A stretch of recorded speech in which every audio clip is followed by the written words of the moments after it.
Opposition leader David Granger believes that with Home Affairs Minister Clement Rohee as minister responsible for the security force, reform is unlikely.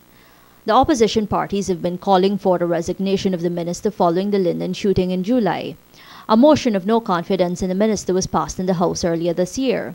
Today, Granger was asked what is preventing the two parties from pursuing reform of the Guyana police force. Parliament should be resuming tomorrow, the 10th, and we will bring certain matters before the National Assembly to deal with the collapse of public security under the PPP and under Clement Rohee. We have some motions drafted. We have motions drafted to deal with the investigation into the crimes and for action to be taken against persons who are accused of having committed those crimes, particularly in the police force and the government. The recent shooting of Damien Belgrave has seen parties calling for mass demonstrations, but the police actions are still to see widespread condemnation. It is not lost, it is growing because we have had problems with extrajudicial killings for the better part of 20 years. You know, people still remember the days of German Wilkinson, they remember the protests against Donna McKinnon, Donna Herod.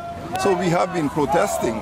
So it could be that there is some element of fatigue and people might be wondering whether another protest is going to peter out. But we are not going to peter out. This is the first time that a motion of no confidence has been moved against the sitting minister.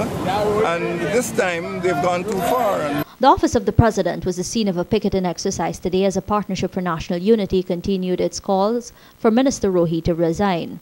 Rohee at present is away from his office. Attorney Nigel Hughes actually described the office as vacant. For Prime News, Nazima Ragaber.